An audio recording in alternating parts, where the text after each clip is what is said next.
तुम्ही म्यूट आहात काकू?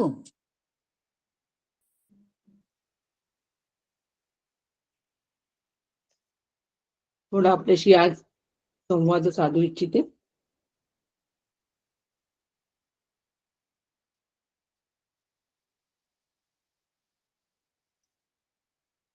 सगळ्या साधकांना एक महत्वाची सूचना देते आहे की अत्यंत कळवण्यामध्ये आनंद होत आहे. यावर्षीच शिवगड शिबिर जे आहे ते परमादरणीय आचार्य सुनील काका लुले यांच्या सत्कार समारंभासह ते शिबिर संपन्न होत आहे. आणि शिवगड शिबिराच्या तारखा दिनांक 27 आणि 28 फेब्रुवारी आणि 1 मार्च या आहेत. सत्कार समारंभ दिनांक 1 मार्च रोजी शिवगड वर्धापन दिनी साजरा होत आहे. आणि हा सत्कार परमपूज्य डॉक्टर काकांच्या हस्ते या सुनील काकांच्या कार्याचा गौरव करण्यामध्ये येत आहे. दिनांक 1 मार्च तत्पूर्वी 2 दिवस 27 आणि 28 ला शिबिर आहे. आणि ह्या शिबिराचा विषय आहे आचार्यांचा आत्मषटक. सगळे आचार्य मिळून हा आत्मषटक हा विषय त्या ठिकाणी घेणार आहे. तरी या सुवर्ण संधीचा फायदा निश्चितपणे सर्व साधकांनी घ्यावा मी या ठिकाणी आपला जाहीर विनंती करते आहे आणि आमंत्रित पण सगळ्यांना करते आहे. की त्याचबरोबर एक महत्वाची सूचना अशी आहे की एप्रिलमध्ये आपलं जे शिबिर होणार होतं आचार्य जयंती निमित्त, तर त्या शिबिराचा जो उद्देश आहे की आचार्यांचा एक स्तोत्राचा अभ्यास करायचा आणि आचार्यांचं पूजन व्हायचं. तर ह्या दोन्ही गोष्टी यावेळेला फेब्रुवारीच्या ह्या शिबिराच्या अंतर्गत होत असल्यामुळे आपण एप्रिल मधलं जे शिबिर आहे आपलं आचार्य जयंती निमित्त होणारं ते शिबिर तूर्त स्थगित करण्यामध्ये येत आहे. तरी ह्या सत्कार समारंभाचा आपण सर्वांनी लाभ घ्यावा ही विनंती. आणि आपली जी नावं आहे ही नावं आपापल्या गटप्रमुखाकडे प्रत्येक शहरामध्ये एक एक गटप्रमुख आपण नेमलेला आहे. तर त्या गटप्रमुखाकडे आपापली नावं नोंदवावीत आणि लवकर नोंदणी पक्की करावी. शिवगड वरून आपल्याला ज्यावेळेला लिंक येईल नोंदणीची तर त्या लिंकवर सुद्धा फटाफट जॉईन व्हावे आणि आपली तिथली नोंदणी पक्की करावी ही विनंती मी आज आपणा सगळ्यांना करते आहे. आणि या सुवर्ण संधीचा फायदा निश्चितपणे आपण सगळ्यांनी घ्यावा अशी विनंती पण करते आहे. रामकृष्ण हरी. आता आपण आपल्या विषयाकडे वळू. ते प्रकरण चालू आहे म्हणजे मिथ्यत्व. आधी मिथ्या कळो आले मग विचारे दृढ केले. आता मिथ्यत्व कळलं, सगळ्यांना कळलं मिथ्यत्व. जग मिथ्या आहे, देह मिथ्या आहे, काल्पनिक आहे, सगळ्यांना कळलंय, विचारांनी कळलंय. परंतु ते सुदृढ झाले नाही, अद्यापही सुदृढ झाले नाही. म्हणून विचारांनी ते सुदृढ करायचे. आणि हे विचार कशा पद्धतीने करायचे हे प्रकरण आम्हाला हे सांगतंय. म्हणजे या प्रकरणाकडे पाहण्याचा आमचा जो दृष्टिकोन आहे तो अशा पद्धतीने असावा की यातला प्रत्येक मंत्र हा आम्हाला एक विचार देतो आहे. आणि प्रत्येक मंत्राच्या अंतर्गत असलेला विचार मी तो ग्रहण करायचा आणि त्यानुसार माझ्या मिथ्यत्वाच्या निश्चयाला दृढता आणायची. विचारे सुदृढ केले, सुदृढ शब्द वापरले समर्थांनी. ती सुदृढता माझ्या विचारांना मला आणली पाहिजे. तर आता आपण जो मंत्र जो बुधवारी आपण बघितला, सुनील सांगितला, तर त्या मंत्रामध्ये वेदांताचा निश्चय आहे आणि त्याचा उहापोह केलाय. कोणता वेदांताचा निश्चय? ब्रह्म सत्य जगन मिथ्या. हा निश्चय जो आहे या निश्चयाचं परत या ठिकाणी आम्हाला आठवण करून देत आहे श्रुती. आणि तो निश्चय कशा पद्धतीने करावा हे सांगतोय.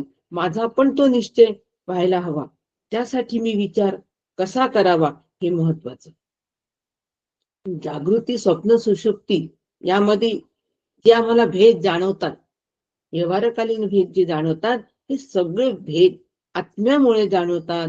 आत्मा भेद तयार करतो म्हणजे आत्म्याच्या अधिष्ठानावर असा अर्थ आहे सध्याच्या श्रुतीने मांडणी अशी केली आहे. पण आम्ही त्याचा अर्थ कसा घ्यायचा? आत्म्याच्या अधिष्ठानावर. आत्मा या तिन्ही अवस्थेत अनिश्चित आहेत म्हणून मला या तिन्ही अवस्थेची अनुभूती असते. म्हणून आत्मा मायेते करी स्वयं निश्चल तरी माया जगती परोपरी खेळ मांडी. आत्मा इथे आचार्यांनी या आत्म्याला आत्मदेव म्हटले. देव म्हणजे द्योतनात्मक इति देव, म्हणजे जो स्वतः प्रकाशमान असून दुसऱ्याला प्रकाशमान करतो त्याला देव असं म्हणतात.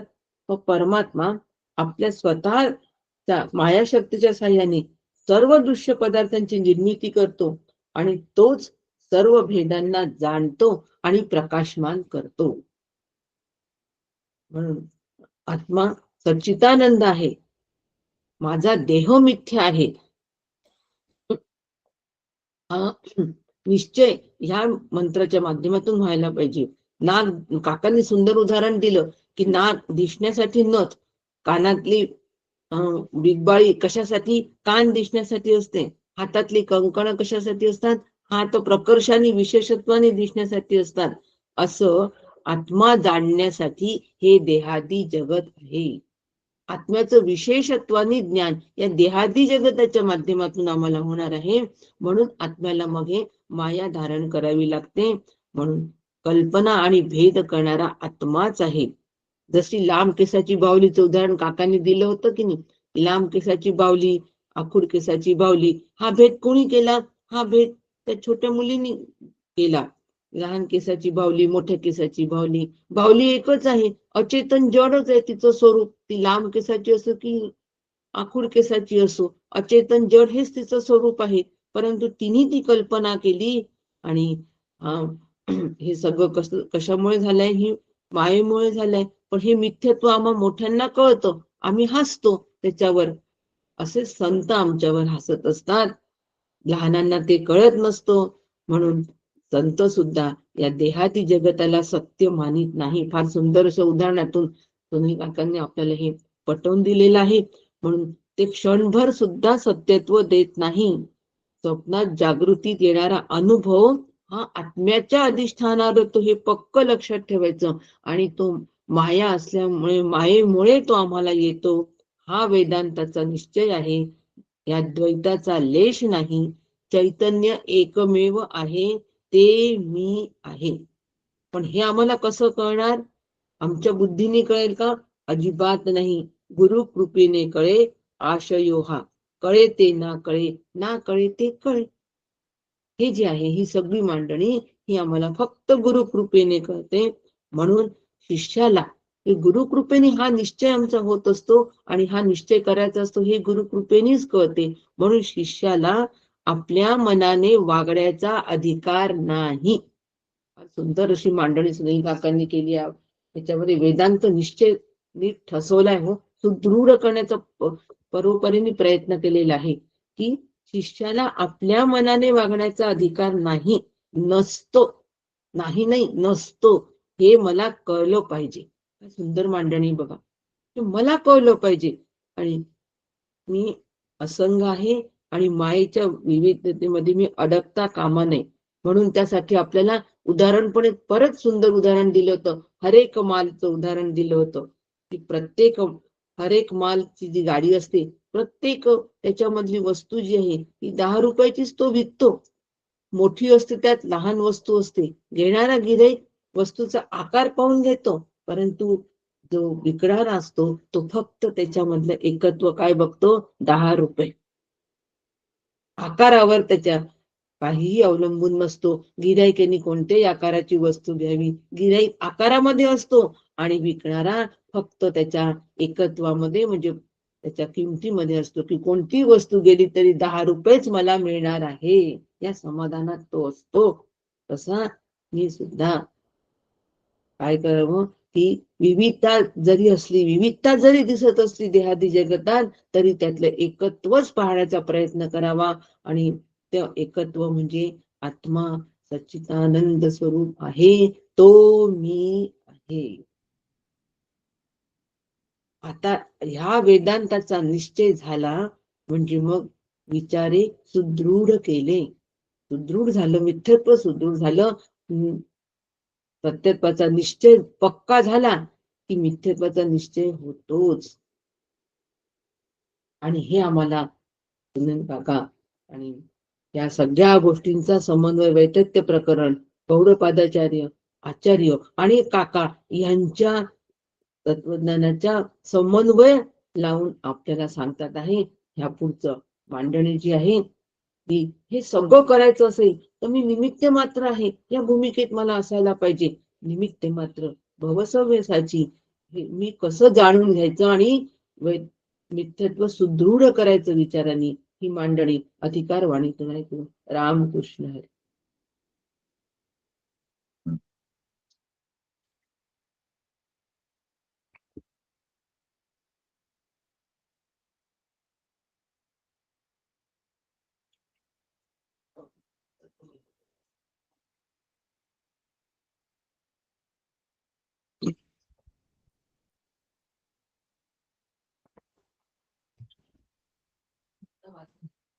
प्रश्नोपनिषद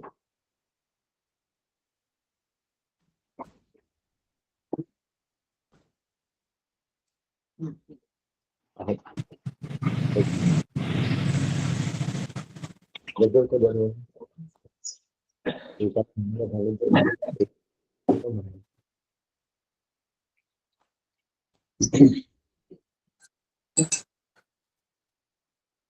सूचना केली आहे.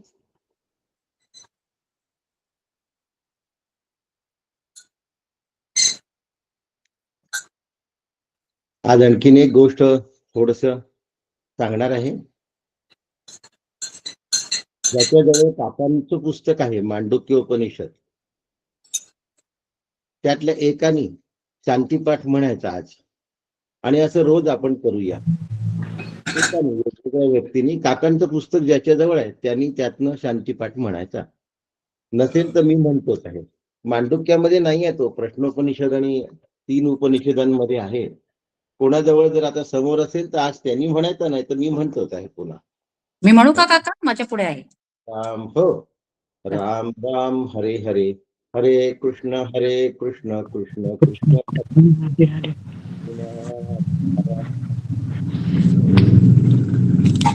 भूषितकरान्नवनीरदाभा पीतांबरा दरुणबिंब फलाधरोष्टा पूर्णेन्दु सुंदर मुखादरविंद नेत्रा कृष्णात् परं किमपि तत्त्वमहं न जाने. श्रुतिस्मृति पुराणानाम् आलयं करुणालयं नमामि सदा शिवसमारम्भां शङ्कराचार्य मध्यमाम् अस्मदाचार्यपर्यन्तां वन्दे गुरुपरम्पराम् वंदे गुरुपरंपराम्. सद्गुरुनाथ महाराज की जय. परमपूज्य सद्गुरु डॉक्टर काका यांच्या श्रीचरणी साष्टांग दंडवत. परमपूज्य मंदाताई यांना साष्टांग नमन करतो. आदरणीय नीलाताई दाता ज्या मांडुक्याचं पठण करतात त्यांना वंदन करतो. आपणा सगळ्यांना वंदन करतो आणि आपण सगळे मिळून अभ्यास करूया. त्यामुळे काकांचा शांतीपाठ आज आपल्यातला एक जण उद्घृत करतात आहे, तो ऐकून विवेचनाला प्रारंभ करतो. सद्गुरुनाथ महाराज की जय. कानी सद्वचन ऐकावे, यज्ञकर्मी समर्थ व्हावे, नेत्री शुभची पहावे. आम्ही सदा इंद्रिये आणि शरीर स्थिर करून स्तुतीपर, देवा लागी आयुष्य हितकर. भोगो आम्ही इंद्र महान कीर्तिवंत, पूषा अति ज्ञानवंत, चक्ररूप गरुड बलवंत, अरिष्टनाशो जो चतुराननाचा पुत्र, बृहस्पती ज्ञानवंत, आमुचे कल्याण अनंत करो सदा. सद्गुरुनाथ महाराज की जय. आपण कारिकांचा अभ्यास करतो आहे आणि कारिकांचा अभ्यास करत असताना हे लक्षात आलंय की स्वप्न मिथ्या आहे. कुणाच्याही अंतःकरणात ही शंका नाही याची मला खात्री आहे. मग आता पुढे काय? स्वप्न मिथ्या आहे, पुढे काय? जागृती मिथ्या आहे हा दुसरा विषय आहे. सुषुप्ती मिथ्या आहे हेही एक वेळ मनाला पटून जाईल, पण जागृती मिथ्या आहे हे पटता पटत नाही. आणि म्हणून ह्यात जी योजना केली आहे, ईश्वराची योजना आणि श्रुतीची जी योजना आहे, ही योजना आतमध्ये स्थिर व्हावी, त्यासाठी हा विषय बोलतो आहे. 100 जणांची उपस्थिती आहे. 92 आकडा आहे. 92 आणि 8 100. या पूर्ण शतकाला हे मी सांगू इच्छितो की ह्याचा माझ्या जीवनाशी संबंध आहे. नुसतं नाही तर आमचं मांडुक्य उपनिषद झालं, आमचं मांडुक्य उपनिषद झालं. मांडुक्य उपनिषदात काय योजना आहे, कशासाठी ओंकार सांगितलेला आहे, त्याचं काय प्रयोजन आहे, हे आमच्या लक्षात आलं पाहिजे. आणि हे लक्षात येण्यासाठी सुषुप्ती मिथ्या आहे लक्षात आलं. प्रतिभाताई पांडे पाठक, हा म्यूट केलं तुम्हाला आता. हा, सुषुप्ती मिथ्या आहे हे आम्हाला पटलं आहे, स्वप्न मिथ्या आहे हेही आम्हाला पटलं आहे, पण जागृती मिथ्या आहे हे पटता पटत नाही. आणि म्हणून त्यासाठी आज मी पुन्हा सांगतो की एवढे दिवस जे काही बोललो, या बोलण्याचा थोडासा तरी सार आज सांगण्याचा प्रयत्न करतो. थोडासा बरं का. न कश्चित जायते जीवो संभवोस्य न विद्यते एतत् तदुत्तमं सत्यम. काय सत्य आहे हो? जीव नावाची गोष्ट अस्तित्वातच नाही, म्हणजे मी नावाची गोष्ट अस्तित्वात नाही. आणि माझ्यासाठी असलेल्या योजना ह्या सुद्धा ममत्वानी मला माझ्या वाटतात हो. मी एक क्षुल्लक आहे हे जोपर्यंत पटत नाही तोपर्यंत जागृती असत्य आहे, जागृती मिथ्या आहे हे आम्हाला शाब्दिक पटलं. आमचं दुःख नाही गेलं ना जागृतीतलं. माझं आमचं शब्द हे मी सगळं माझ्यासाठी बोलतोय बरं का.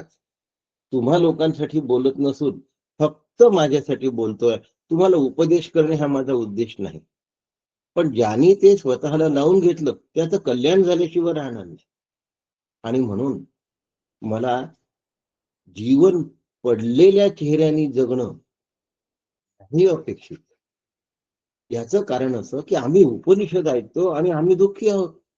आम्ही उपनिषद ऐकतो आणि आमचा चेहरा पडलेला आहे. मग ह्या गोष्टी कशा काय एकमेकांशी जुळणार आहे? मग आता या साध्या साध्या गोष्टी आहेत की का बरं असं होत आहे. मी स्वतःला जीव समजतो. जीव शब्दाचा अर्थ देह समजणे, नवरा समजणं, बायको समजणं, आई वडील समजणं, गरीब किंवा श्रीमंत समजणं, म्हातारा किंवा तरुण समजलं, पैसे असणं किंवा नसणं, असं दरिद्री समजणं. मी स्वतःला जोपर्यंत जीव समजतोय तोपर्यंत जागृती मला मिथ्या वाटते हा शब्द प्रयोग आहे. जोपर्यंत आतमध्ये संताप आहे, जोपर्यंत आतमध्ये क्रोध आहे, तोपर्यंत जागृतीला मी मिथ्या शाब्दिक म्हणून राहिलो.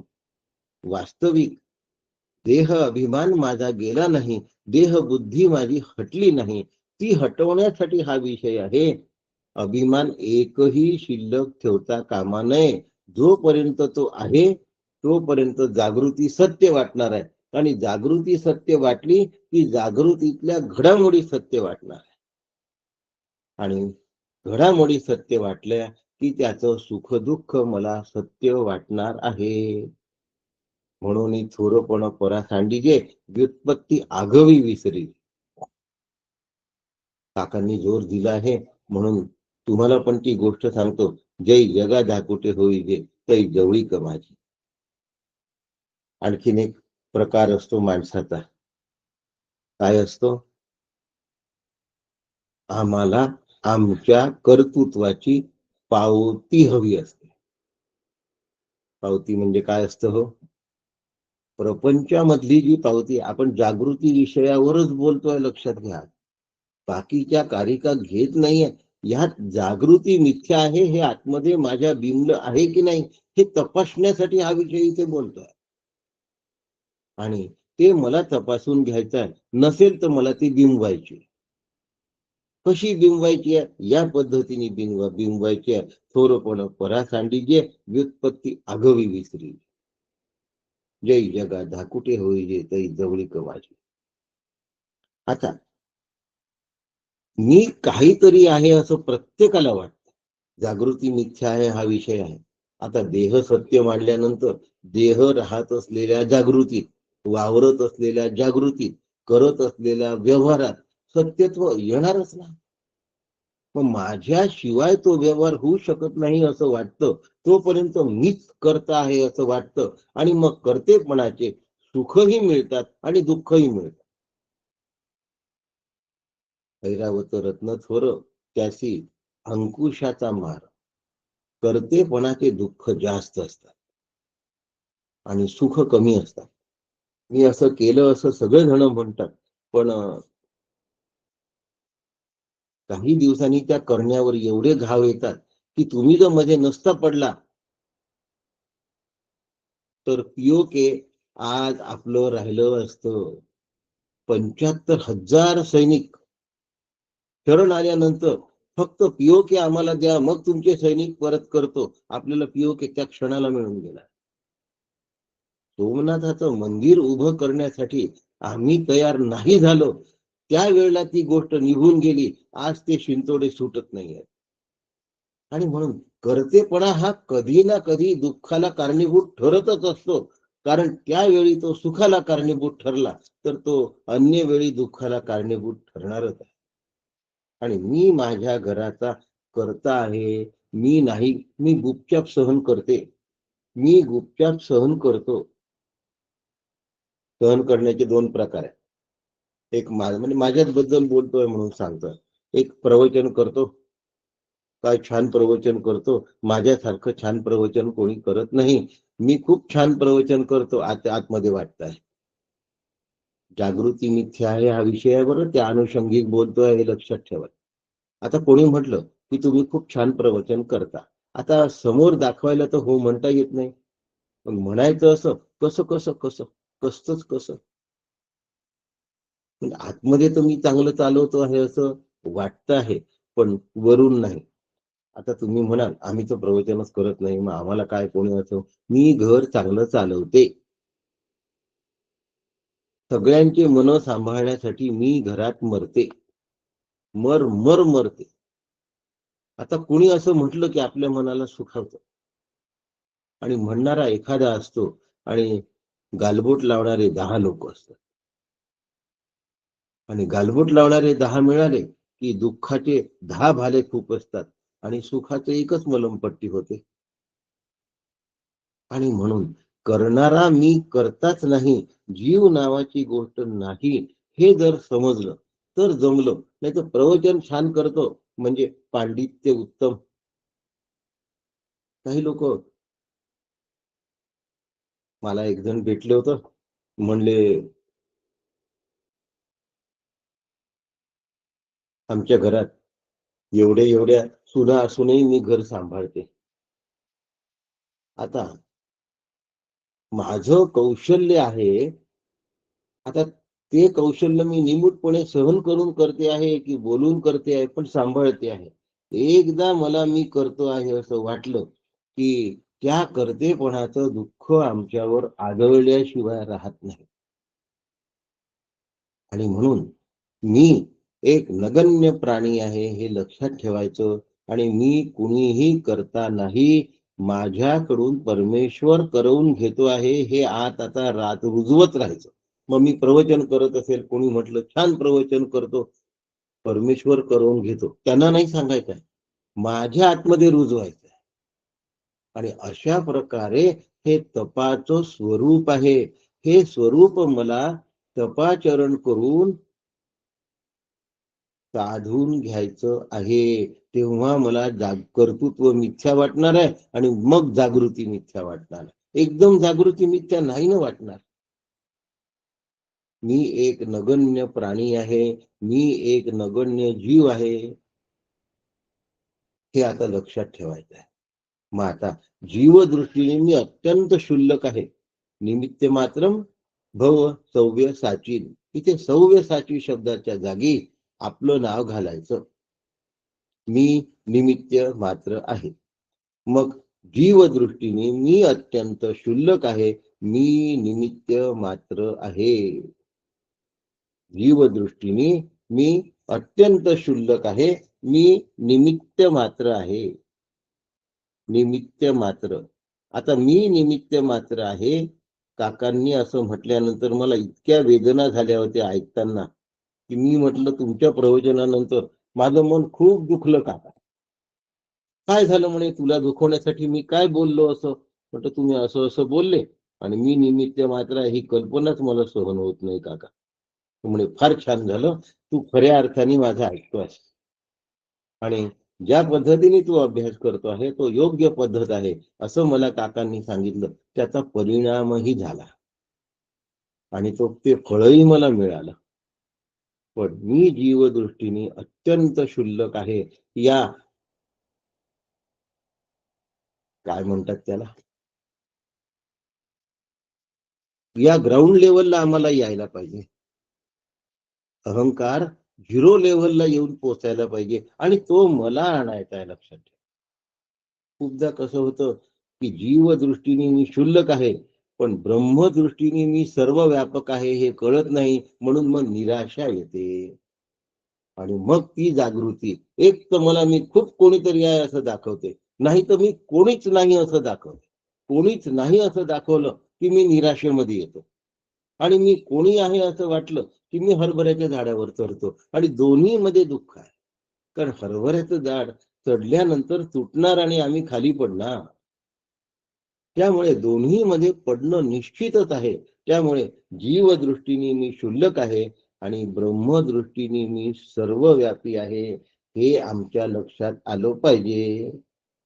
पण जीवदृष्टीने मी छोटा आहे हे लवकर पटत नाही. नाही नाही आम्ही समजतो ना, आम्ही कोणीच नाही. समजतो ना नाही, हे दुःखाने नाही समजायचं. मध्ये दुःख नाही आलं पाहिजे. आतमध्ये वेदनेच्या बोच नाही राहिले पाहिजे. आतमध्ये टोचा नाही राहिला पाहिजे. खंत नाही राहिलं पाहिजे.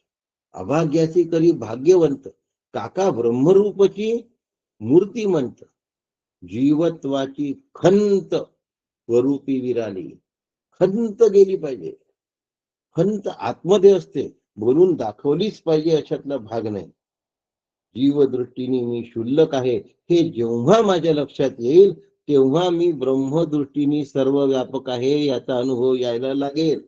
नाही तर हे सगळं शाब्दिक राहील आणि असं माझं होता कामा नये. म्हणून मला काळजी घ्यायची आहे. जीवदृष्टीने मी क्षुल्लक आहे, ब्रह्मदृष्टीने मी मोठा आहे. जोपर्यंत जीवदृष्टीने मी क्षुल्लक आहे हे मी आतमध्ये रुजवत नाही तोपर्यंत ब्रह्मदृष्टीने मी मोठा आहे हे मला पटत नसते. त्याला म्हणतात अगदी 0 लेव्हलला अहंकार असणे. आणि असा शब्द पण वापरला जातो ते अगदी 0 लेव्हलला. कुठे आहे ते? नगण्य अहंकारामध्ये. म्हणून संत ही पदवी सुद्धा स्वतःला लावून घ्यायची नाही. काका सत्कार कोणाचा करणार आहे? तो आपल्या सगळ्यांचा सत्कार करणार आहे. व्यक्तिगत माझा निमित्त आहे. मी व्यक्तिगत निमित्त आहे पण सगळे अभ्यास करणाऱ्यांचा तो सत्कार आहे, माझ्या एकट्याचा नाही आहे. आपण म्हणतो बघा पाद्यपूजा एकाने करायची. कोणता शब्द वापरतात त्यावेळेला? प्रातिनिधिक स्वरूप. एकाने प्रातिनिधिक स्वरूपात ती करायची. बस माझं प्रातिनिधिक स्वरूप आहे पण सत्कार आपल्या सगळ्यांचा आहे. 1 मार्चला माझा नाही, सुनील दुलेचा नाही, उपाधीचा सत्कार होऊ शकत नाही. सद्गुरूंच्या हाताने मिळालेले एक फूल सुद्धा जीवनातली सर्वश्रेष्ठ भेट आहे हे विसरू नका. हा भाव आतमध्ये तयार झाला पाहिजे. कारण फूल 2 दिवसात कोमेजणार आहे, भाव अखंड तेवत ठेवायचा आहे, तो फुलवत ठेवायचा आहे, तो जागरूक ठेवायचा आहे. म्हणून ब्रह्मदृष्ट्या मी सर्वव्यापी आहे आणि जीवदृष्ट्या मी क्षुल्लक आहे. आता हे समजलं की मग मी देहामध्ये राहत असताना ईश्वर दृष्ट्या राहतो. उपाधी सापेक्ष ब्रह्म हे ईश्वर आहे, लक्षात घ्या. उपाधियुक्त ब्रह्म हे ईश्वर आहे आणि अज्ञानयुक्त ब्रह्म हा जीव आहे. सुपर्णा सयुजा सखाया साक्षीत्वानी राहायचंय. ईश्वराकडून काय शिकायचंय? तो फळाचा भोगता नाही, अभोक्ता आहे. आत्मरूप आपल्या आतमध्ये ईश्वर आहे. प्रत्येकाच्या आतमध्ये ईश्वर आहे बरं का. आत्मरूप ईश्वर आतमध्ये आहे. तो सगळ्याची नोंद घेतो, पण कशी घेतो? अलिप्ततेतून नोंद घेतो. तो फळाचा भोगता नाही, अजिबात फळाचा भोगता नाही. त्याचा आदर्श आमच्या समोर ठेवायचा. दुसऱ्या कोणाचाही आदर्श ठेवायचा नाही. आता असा ईश्वर आम्हाला दिसत नाही, म्हणून सद्गुरूंचा आदर्श ठेवा. आणि आदर्श आम्हाला समजला नाही, ती उंची जर आम्हाला लक्षात आली नाही, तर शब्द जसेच्या तसे पाळायचे, याला शरणागती असं म्हणतात. त्याच्या आज्ञा पाळायच्या, त्याचीच उपासना करायची आणि त्याच्यासारखं फळ भक्षण न करता राहायचं. म्हणजे जेवण सोडायचं का हो? न करता म्हणजे त्याला भोगून अभोगता असं म्हणतात. नैष्कर्मी सिद्धीत याचा सगळं खुलासेवार तपशील दिलेला आहे. भोगून अभोगता. मग आता अभोक्ता होऊन जेवायचं. गरम गरम भाकरी ही पिठल्याबरोबरच खायची आहे आणि मीच खायची आहे. पण खाताना उदर भरण नव्हे, त्यांच्या चवीमध्ये रमायचं नाही. काय आहे? जागृती मिथ्या आहे, स्वप्ना इतकीच असं म्हटल्या सगळ्यांकडून जात, पण असं वागल्या नाही जात. आणि हे वागल्या जावं या दृष्टीने आजचा आटोकाट सांगण्याचा माझा प्रयत्न आहे. लक्षात घ्या. प्रत्येकाने आपापल्या घरातल्या परिस्थितीचा विचार केला. आपल्याला विषण्ण करणारी परिस्थिती आणि आपल्याला खुलवणारी परिस्थिती, या दोन परिस्थिती प्रत्येकाच्या घरामध्ये आहे. एकाला अनुकूल परिस्थिती असं म्हणतात, दुसऱ्याला प्रतिकूल परिस्थिती असं म्हणतात. प्रतिकूल परिस्थितीमध्ये निराश व्हायचं नाहीये आणि अनुकूल परिस्थितीमध्ये खुलून जायचं नाहीये. दोन्हीचा मी साक्षी आहे. दोन्हीचा मी साक्षी आहे. तर मग ही जी जागृती आहे ना, ती मिथ्या होते. नाहीतर जागृती मिथ्या होत नाही. एकाला जीवबुद्धी असं म्हणतात, एकाला आत्मबुद्धी असं म्हणतात. एकाला जीवबुद्धी असं म्हणतात, एकाला आत्मबुद्धी असं म्हणतात. जीवबुद्धी काय म्हणते? व्यवहार सत्य आहे असं म्हणतात. आणि आत्मबुद्धी काय म्हणते? व्यवहार हा कल्पित आहे, मी व्यवहार करणारा नाही. लक्षात ठेवा, जीवबुद्धी आणि आत्मबुद्धी मधला फरक लक्षात ठेवा. चार्ज केल्याशिवाय मोबाईल फोन करू शकत नाही. चार्जिंग झाल्यानंतरच मोबाईल काम करतो. पण वीज असं म्हणत नाही की मी फोन करते. विजेशिवाय मोबाईलचं काहीही होऊ शकत नाही. पण मोबाईल शिवाय विजेला काहीही अडचण नाही. मोबाईल नसेल तरीही वीज आहेच, पण वीज नसेल तर मोबाईल असून नसल्यासारखा आहे, डब्बी आहे. तसं आत्म्याशिवाय देह राहू शकत नाही, पण देहाशिवाय आत्मा राहू शकतो. आता आत्म्याशिवाय देह राहू शकत नाही हे लक्षात आल्यानंतर मग देहाची टिमटिम मिरवण्यात अर्थ नाही. मी कुणी आहे असं वाटण्यात अर्थ नाही.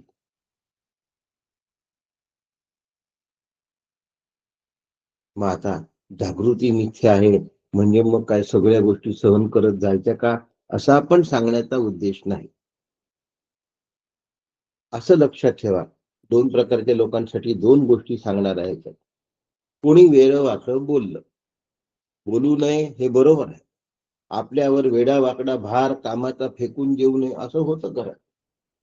तुम्ही करा, आम्हाला नाही, आमच्याच्याने नाही होत. तुम्ही करा. हा मरमर मरमर मरमर करत राहतो आणि याच्यावर जीव असणारा पाहत राहतो. काय करणार आता, इलाज नाही त्याला, काही इलाज आहे, केला पाहिजे आणि करून त्यातून मुक्त झालं पाहिजे. स्वतःला करता समजायचं नाही, पण इलाज केला पाहिजे. हो, आजारावर इलाज नाही केला तर दुरुस्त कशी होईल? भिक्षौषधम भुज्यताम. जग मिथ्या आहे, आजार मिथ्या आहे. तसं त्या आजारावर घेतल्या गेलेलं औषधही मिथ्या आहे. पण तरीही डॉक्टरकडे जाऊन कोणतं औषध घ्यायचं हे विचारलं पाहिजे, ते नियमाने घेतलं पाहिजे आणि एवढं सगळं करून आजार घालवला पाहिजे. हे सगळं मिथ्या आहे, हे नंतर लक्षात ठेवलं पाहिजे. करत असतानाही लक्षात ठेवायचं आहे आणि नंतरही लक्षात ठेवा. आपला विषय आहे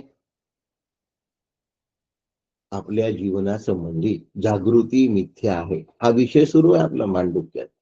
आणि आज तेवढ्याच बाबत बोलतात. स्वप्न मिथ्या आहे, सुषुप्ती मिथ्या आहे, सगळ्या ऐकणाऱ्यांना माहिती आहे. जागृती मिथ्या आहे, माझी जागृती मिथ्या आहे. मग आता एक उदाहरण सांगतो की आता मला कोणीतरी अतिशय वेडं वाकडं बोलला. आता जे बोलू नये ते बोलला, जे म्हणू नये ते म्हटलं, माझ्यावर जे आदळू नये ते आदळणं. आता जीवबुद्धीने मी त्याला उत्तर द्यावं की द्यावं? जागृती मिथ्या आहे की सत्य आहे? मिथ्या आहे. मग माझं उत्तर देणंही मिथ्या आहे. मग त्या ठिकाणी सहन करत बसणे हा इलाज नाही. याचा अर्थ मी वेड्या वाकड्या पद्धतीने उत्तर दिलं पाहिजे. अबेला काबे, अरेला कारे, ठगासी व्हावे ठग, नठ कटासी नठ कस, अशी ओवी वगैरे या ठिकाणी वापरायचा उद्देश नाही आहे. परंतु मला चांगल्या शब्दामध्ये उत्तर देता आलं पाहिजे, ठणकावून सांगता आलं पाहिजे. आपलं मुळमुळ मुळमुळ सहनच करत बसायचं, मुळमुळ मुळमुळ दुःख सहनच करत, हे माझ्याच्याने नाही जमत. जमलं तोपर्यंत मी केलाय, मी सांभाळलं पण आहे, पण आता माझ्याच्याने नाही सांभाळणं होत. आणि रीतसर सांगायचं आणि चांगल्या शब्दात सांगायचं, चिडून आणि संतापून सांगायचं नाही. तिला म्हणा, त्याला म्हणा किंवा त्या दोघांना म्हणा, जे तुम्हाला तुमच्या वातावरणानुसार योग्य वाटेल त्या ठिकाणी आपली असमर्थता व्यक्त करायची की इतका माझ्यावर आलेला कामाचा जो बोजा आहे तो मला नाही झेपत आहे. ह्याच्यासाठी काहीतरी उपाय करा. आता मी नाही करू शकत. करता आलं तोपर्यंत मी अवाक्षर काढलेलं नाही, पण आता मला सांभाळून घ्या. मी आतापर्यंत तुम्हाला सांभाळण्याचा प्रयत्न केलेला आहे. मग असं बोलल्यानंतर वेडं वाकडं उत्तर येण्याची शक्यता आहे. त्या वेड्या वाकड्या रिस्पॉन्सला सहन करण्याची तयारी ठेवा. मग नाही जमत तुम्हाला तर करू नका, राहू द्या. मग राहू द्या सण. आलो आपण, साठी पूर्ण झाली आहे आपली. मग साठी पूर्ण झाल्यानंतर आम्हाला हे झेपत नाही आणि पुढच्या पिढीने म्हटलं की नाही, मग आम्ही तर करणारच नाही, आमच्याच्याने होतच नाही, मग थांबायची तयारी करा. दुसऱ्याच्या पुढच्या पिढीला संस्कार देण्यासाठी आम्ही वागतो आहोत. आता ते करणारच नाही तर तुम्ही नुसतंच करत राहून कराल काय? आणि म्हणून वेड्या वाकड्या पद्धतीने उत्तर न देता चांगल्या पद्धतीने ते सांभाळून घ्यायचा प्रयत्न करायचा.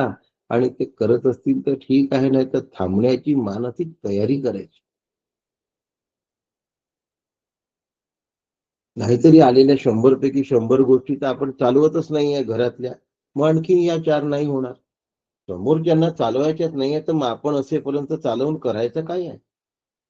परंतु त्यांनी हो म्हटलं, त्याला दिलेला रिस्पॉन्स हा बेताचा असावा. कसा असावा? त्याला एक शब्द आहे, कॅल्क्युलेटेड रिस्पॉन्स. काकांचा शब्द आहे बरं का. म्हणजे उचित प्रतिसाद, योग्य प्रतिसाद दिला पाहिजे. कळतंय का? एखाद्याच्या घरी मृत्यू झाला, 90 वर्षाचा माणूस गेला, आपण जाऊन ढसाढसा टाहो फोडले मोठ्या मोठ्याने, कसं वाटेल? वाटायला 90 वर्षाचा गेल्यानंतर वाईट झालं, त्यांचे हाल झाले नाही एवढंच पुरे.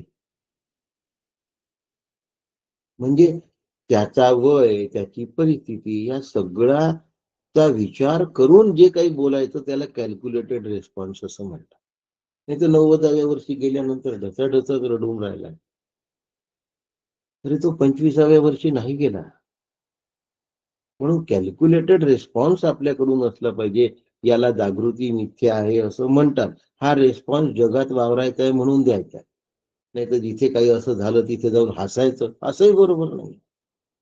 आणि म्हणून कॅल्क्युलेटेड असलं पाहिजे. काही लोकांचं असं असतं की मी एवढा प्रयत्न करतोय, तर मग ते पेटूनच जातात.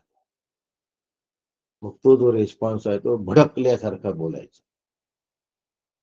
आणि गंमत अशी असते की काय, ठिणगी पडायची देर आहे की आम्ही पेटायला तयारच असतो. ठिणगीची वाटच पाहतो. ठिणगी पडली नाही तरी तिच्या थोड्याशा उष्णतेने आम्ही भडकून उठतो. अशा व्यक्तीला मी ठेवलेलं नाव आहे पेट्रोल पंप. त्या व्यक्तीने स्वतःला पेट्रोल पंप समजून घ्यायचं आणि पेट्रोल पंप आपण होऊ नये. म्हणजे उत्तर तर द्यायचं आहे, पण भडकलेलं असता कामा नये आणि सहन करत बसणंही कामा नये. जागृती मिथ्या हा विषय चालू आहे बरं का. नाही तर मग समोरचा माणूस आम्हाला पेटवायला उत्सुक असतो आणि त्या पेटण्यामध्ये एकाचे 2 तुकडे होतात, एका घराचे 2 घरं, एका प्रसंगाची वाट लागून जाते. तसं नाही. म्हणून पेटायचं तर नाहीये, पण सहन करतही बसायचं नाही. आम्हाला पेटायला उत्सुक असतो, म्हणून पेटवण्याच्या दृष्टीने मी हे बोलत नाही, हे लक्षात ठेवा. परंतु अत्याचार सहन करत बसणे हेही योग्य नाही. जो माणूस मूग गिळून बसतो त्याला डागण्याच बसत राहतात. आणि ह्यातनं कसं निघायचं यासाठी सद्गुरूंशी बोलत असावं, वारंवार भेटत असावं, संपर्क साधत असावा. याचा अर्थ सारखा प्रपंचच बोलावा असा पण होत नाही. लक्षात ठेवा, एकतर्फी अर्थ घेऊ नका. पण अजिबात बोलू नये असाही त्याचा अर्थ नाही. बोललाच पाहिजे असाही त्याचा अर्थ नाही. बोलूच नये असा पण त्याचा अर्थ नाही. म्हणून ज्या जीवन पद्धती आहे त्या आपल्या जीवन पद्धतीत रिस्पॉन्स हा कॅल्क्युलेटेड असावा. मग चांगल्या पद्धतीने सांगण्याचा प्रयत्न करावा. त्यानंतर नाही जमलं तर मग मीच केलं पाहिजे हा स्वतःवर आग्रह लादून घेण्याची गरज नाही. जीवदृष्टीने बोलल्याशिवाय राहायचं नाही, भडकून नाही, हा चांगल्या पद्धतीने. आणि आत्मदृष्टीने त्याच्यावर संतापायचं नाही. जीवदृष्टीने प्रतिकार केल्याशिवाय राहायचं नाही आणि आत्मदृष्टीने खवळायचं नाही, पण आतमधून नाही चिडायचं. जो माणूस सतत सहन करत असतो ना अत्याचार, तो आतमध्ये खवळलेला असतो पण तोंड शिवलेलं असतं. त्याला तितिक्षा म्हणत नाहीत. सहनम सर्व दुःखानाम अप्रतिकारपूर्वकम. पण त्या ठिकाणी काकांनी सहन शब्द सुद्धा मान्य केलेला नाही, विकारणी हा शब्द मान्य केलाय. जागृती मिथ्या आहे. जीवाला जर जगायचं असेल तर प्रतिकार हा करावाच लागतो. प्रतिकाराशिवाय जीवन जगता येणार नाही. सोमनाथ मंदिर उभं करण्यासाठी 5 राजांनी प्रयत्न केले आहेत, लढाया खेळल्या आहेत, 1000 वर्ष झाले आहेत. म्हणजे प्रतिकार करत करत आज ते मंदिर उभं आहे. 5 वेळा मोडल्या गेलाय. हवेत तरंगत असलेली शिवलिंग फोडून टाकण्यात आलाय, फोडून टाकण्यात आलाय. प्रतिकार हा केलाच पाहिजे, पुनरुद्धार केलाच पाहिजे, संस्कृतीचं जतन हे केलंच पाहिजे. आत्मदृष्टीने निवांत राहिलंच पाहिजे. आत निवांत, बाहेर प्रतिकार, बाहेर बोलणं जे काही आहे.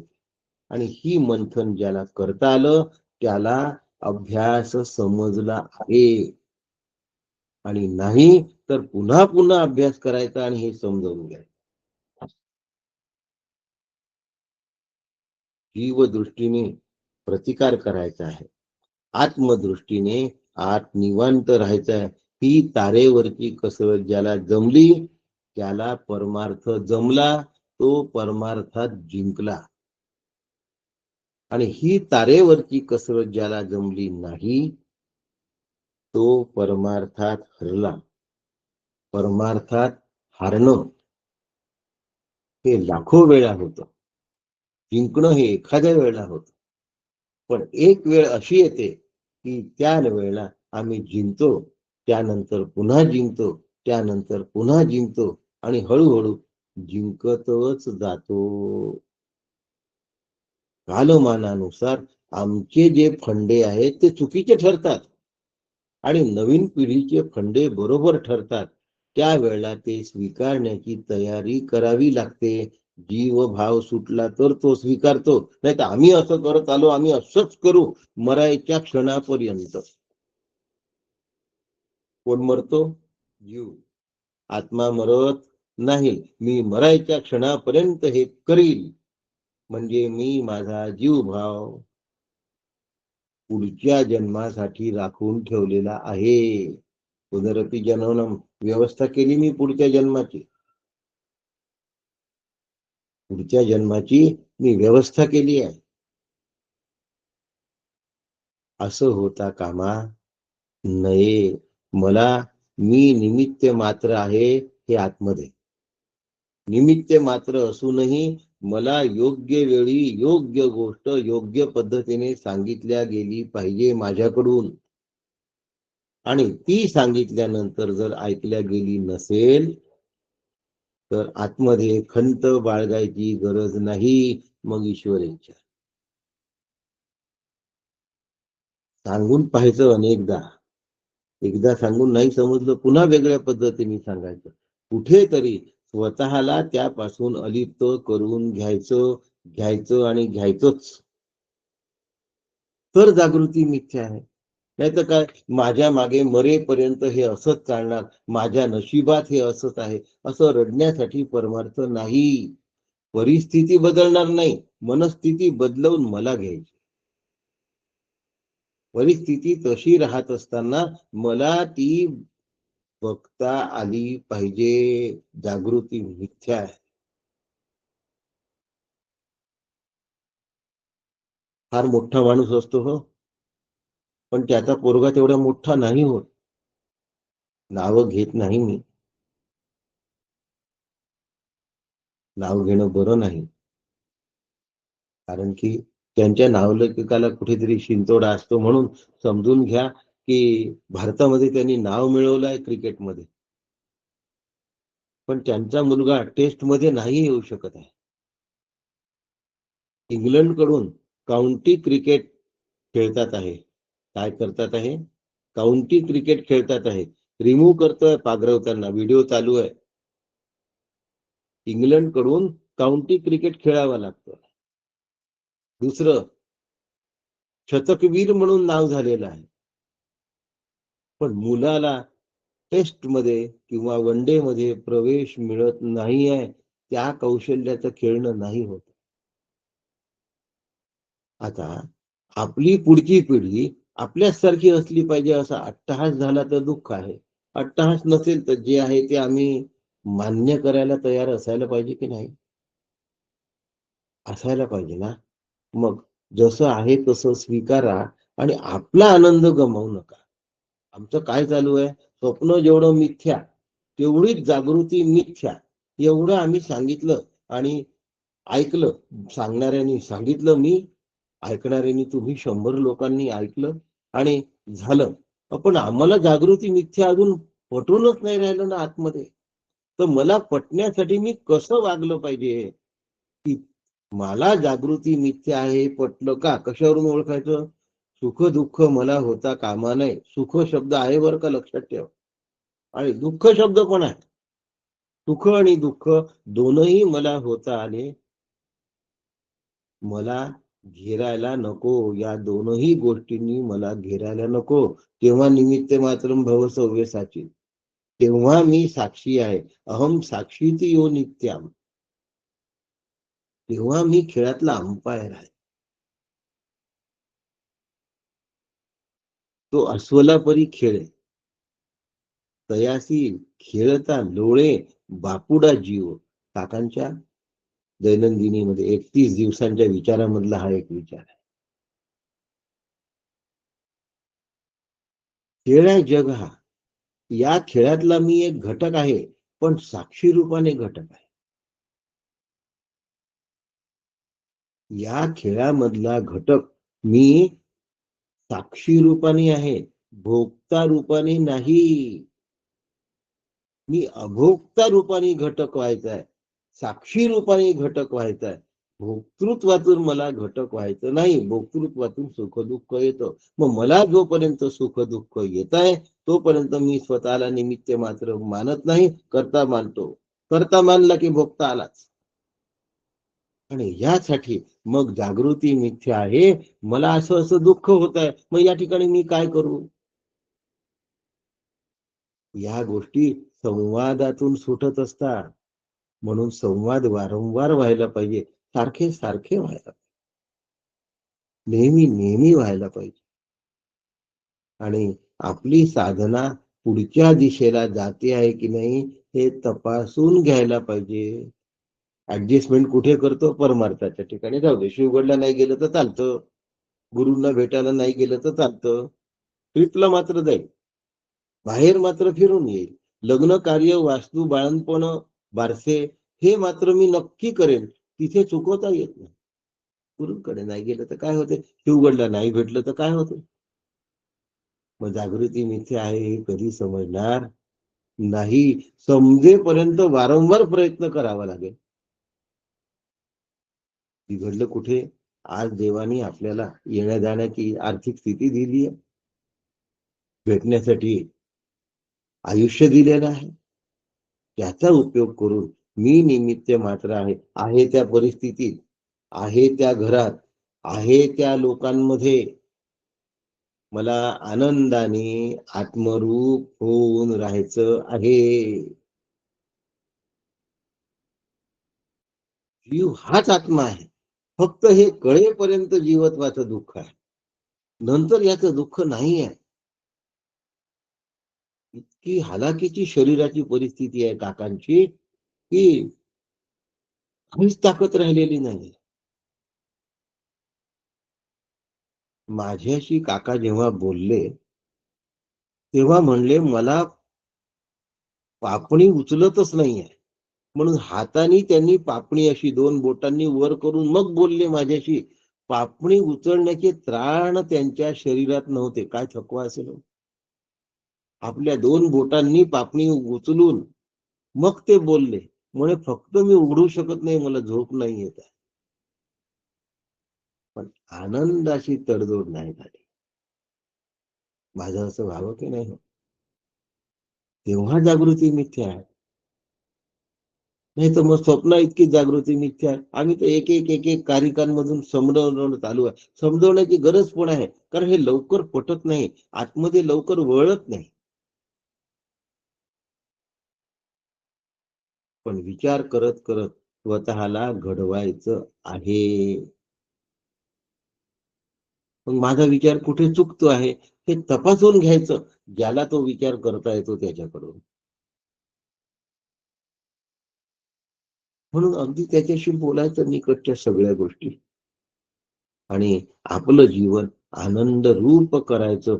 ते जागृती मिथ्या आहे एकदा ठसलं, आतमध्ये रुजलं की जीव ब्रह्मैव नापरा, मी ब्रह्मरूप आहे हे कळणार, आणि त्यानंतर दुःखाचा लवलेश सुद्धा राहत नाही.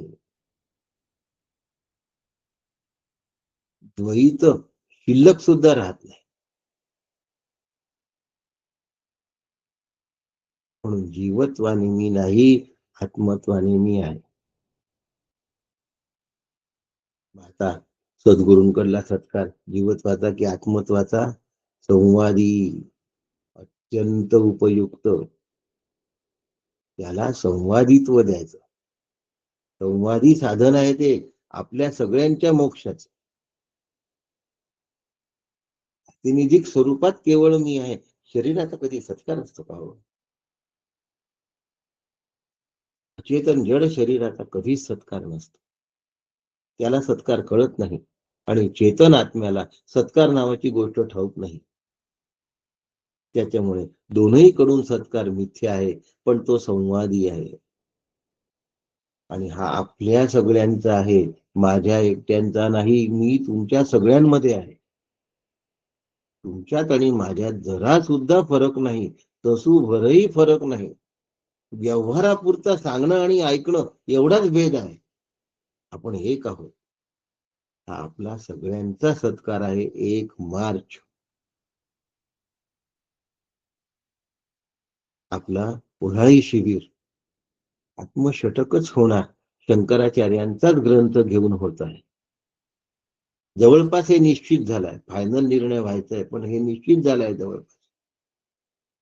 त्यामुळे आचार्यांचा ग्रंथ सुद्धा आपला पूर्ण होतोय. यावेळी आपल्याला लगेच महिन्याभराने येणं शक्य होणार नाही. फार दुरून येतो आपण, आणि फार दुरून येणाऱ्यांना खर्च खूप लागतो. म्हणून आपलं शिबिर पुढे आपण कधीतरी करण्याचा प्रयत्न करणार आहोत. जशी सुविधा होईल, सगळ्यांची सोय होईल, त्याप्रमाणे ते ठरवता येईल. पण आज आपल्या सगळ्यांचा सत्कार डॉक्टर काका करणार आहे.